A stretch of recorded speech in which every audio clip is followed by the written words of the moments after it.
তীব্র বাতাস, পাহাড় সমান ঢেউ, লাখ লাখ টন পানির ধাক্কা, এত কিছু মিলেও একসাথে একটা কার্গো জাহাজকে ডোবাতে পারে না কেন?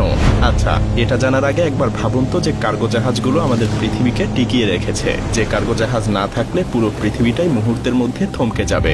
যে কার্গো জাহাজ একদিন বন্ধ থাকলেই পৃথিবীর প্রতিটা পণ্যের দাম আপনার নাগালের বাইরে চলে যাবে। সেই কার্গো জাহাজের মধ্যকার জীবনটা কেমন হয়? এটাকে কি শুধু আপনার কোনো কন্টেইনারের পাহাড়ই মনে হয়, নাকি এর বিশালতার মধ্যে কারো জীবনও পৃথিবীর অন্য কোনো প্রান্তের থেকে সম্পূর্ণ আলাদা?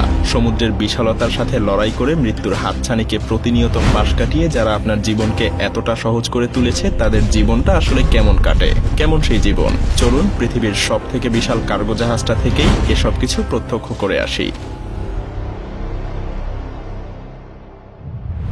আজকে আমরা এমন একটা কন্টেইনার জাহাজের মধ্যে প্রবেশ করব যার নাম মেয়ার্স্ক লাইন কার্গো জাহাজ। পুরো পৃথিবীতে এই ধরনের কন্টেইনার জাহাজ মাত্র 31টাই বানানো হয়েছিল। এই জাহাজগুলো 1312 ফিট লম্বা, 193 ফিট চওড়া আর উচ্চতায় 240 ফিট ছিল। সত্যি বলতে দৈর্ঘ্য প্রস্থের পরিমাপ শুনে এর বিশালতা আন্দাজ করা কঠিন। তাই সহজভাবে বললে এই জাহাজের ডেকে দাঁড়ালে আপনি সমুদ্র পৃষ্ঠ থেকে প্রায় 200 ফুট উপরে থাকবেন।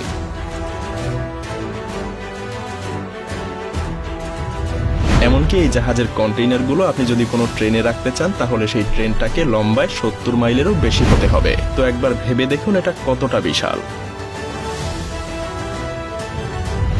শুধু কি তাই, এই জাহাজের সর্বোচ্চ ওজন ধারণ ক্ষমতা প্রায় 2,50,000 টন। এর মধ্যে শুধুমাত্র জাহাজের নিজের ওজনই 63,000 টন, বাকি সবটাই তার বহন করা কন্টেইনার। মজার ব্যাপার হলো এসব কন্টেইনার জাহাজে কোনো ডেক থাকে না।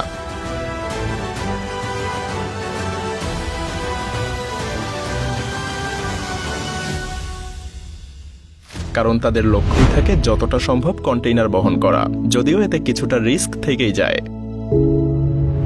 মেরিমেয়ার্স্ক নামের পৃথিবীর অন্যতম বিশাল আকারের এই জাহাজ 24 কলাম কন্টেইনার বহন করতে পারে। প্রত্যেকটা কলাম আবার পাশাপাশি 23টা কন্টেইনার রাখতে পারে। আবার এক একটা কলামে লম্বায় একটার উপর একটা করে 21টার মতো কন্টেইনার রাখা যায়। এর ধারণ ক্ষমতা আপনার ধারণার থেকেও বেশি, তাই না?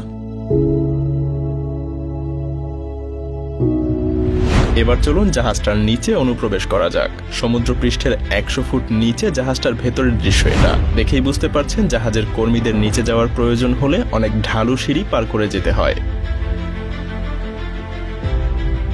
এই জাহাজগুলোর আকৃতি এতটাই বিশাল হয় যে এর ভেতরে থাকলে আপনার মনে হবে আপনি অন্য কোনো পৃথিবীতে চলে এসেছেন। অনেক ক্রু মেম্বার তো এর বিশালতার কারণেই মাঝে মধ্যে বেশ ভয় পেয়ে যায়, আর এই ভয়ে তারা কখনো জাহাজের নির্জন কোনো অংশে একা থাকতে চায় না।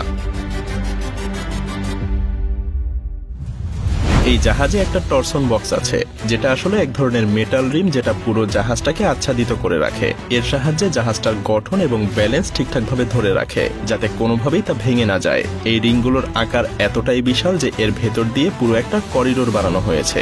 তাই জাহাজের কর্মীরা এসব করিডোর দিয়েই জাহাজের এক জায়গা থেকে অন্য জায়গায় যেতে পারে। সবচেয়ে মজার ব্যাপার হলো এসব কন্টেইনার জাহাজের আকৃতি বিশাল হলেও এগুলো পরিচালনা করতে খুব বেশি ক্রু মেম্বারের প্রয়োজন হয় না। বেশিরভাগ ক্ষেত্রে 25 জন ক্রু মেম্বারের একটা গ্রুপ এই জাহাজ ঠিকঠাকভাবে পরিচালনা করতে পারে।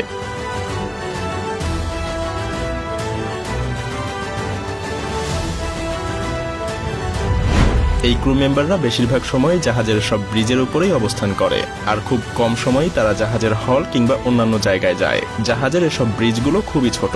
ব্রিজগুলোর এই জায়গাগুলো ছাড়া জাহাজের বাকি অংশ পুরোটাই কন্টেইনারের জন্য রাখা হয়।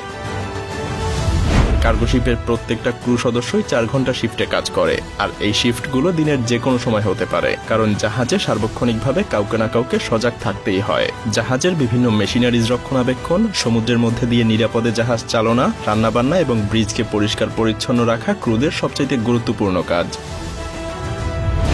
তবে কন্টেইনার জাহাজে কিন্তু বেশ পরিশ্রমের কাজও করতে হয়। জাহাজে ক্রুদেরকেই প্রতিদিন খুবই টাইট একটা শিডিউল মেইনটেইন করতে হয়। তাছাড়া একবার যাত্রা শুরু করলে সমুদ্রে প্রায় 3 থেকে 6 মাস পর্যন্ত একটানা কাটাতে হয়। এই সময়ের মধ্যে তাদের পক্ষে কোনোভাবেই সম্ভব হয় না নিজেদের পরিবারের কাছে ফিরে যাওয়ার। আবার কখনো কখনো তারা যোগাযোগও রাখতে পারে না। এমনকি জাহাজ কোনো শহরে থামলে সেখানে ঘুরে বেড়ানোরও তাদের সময় হয় না, কারণ কন্টেইনার জাহাজগুলো লোড এবং আনলোড করতে হয় মাত্র 24 থেকে 48 ঘন্টার মধ্যেই।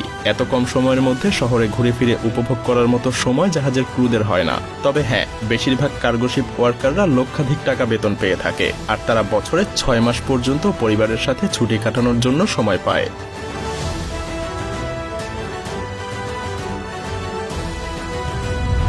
এই কার্গো জাহাজগুলোর কন্টেইনারে হাজার হাজার কোটি টাকার জিনিসপত্র পর্যন্ত তারা পরিবহন করে থাকে। যদি কোনো কারণে এসব কার্গো জাহাজ কোনো দুর্ঘটনায় পড়ে যায়, তাহলে কার্গো জাহাজে থাকা সেই সমস্ত কোটি কোটি টাকার গুপ্তধন সমুদ্র গর্ভেই বিলীন হয়ে যায়। এগুলো ছাড়াও সমুদ্রপথে জলদস্যুদের ভয় তো থেকেই যায়, তাই তাদেরকে সবসময় জলদস্যুদের হাত থেকেও নিজেদেরকে রক্ষা করার জন্য প্রস্তুত থাকতে হয়। জলদস্যুরা ছোট ছোট স্পিডবোট ব্যবহার করে এসব কার্গো জাহাজে হামলা করে থাকে। কখনো কখনো তারা হামলা করে জাহাজের সব ক্রু মেম্বার এবং ক্যাপ্টেন সহ জিম্মি করে ফেলে।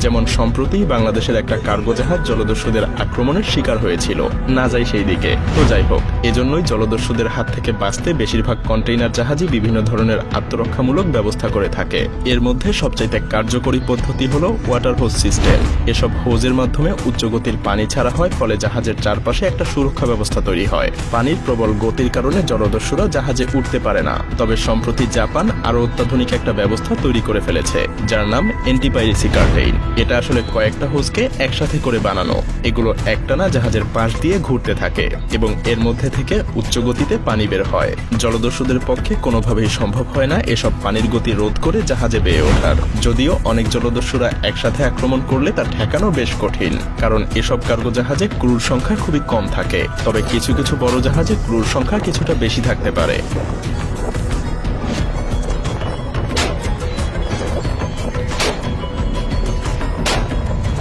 এছাড়াও কার্গো জাহাজের কন্টেইনারগুলোকে নিরাপদে রাখাটাও বেশ বড় একটা চ্যালেঞ্জ। আর তাই জাহাজের ক্রুরা সব কন্টেইনারগুলোকে বিশেষ এক ধরনের লকিং সিস্টেমের মাধ্যমে আটকে রাখে। তাতেও না হলে বিভিন্ন শেকল বা মোটা মোটা রশির সাহায্যে কন্টেইনারগুলোকে ঠিকঠাক জায়গায় বেঁধে রাখা হয়, যাতে সমুদ্রে কোনো দুর্যোগকালীন পরিস্থিতিতে কোনোভাবেই কন্টেইনারগুলো ছিটকে সমুদ্রে না পড়ে যায়।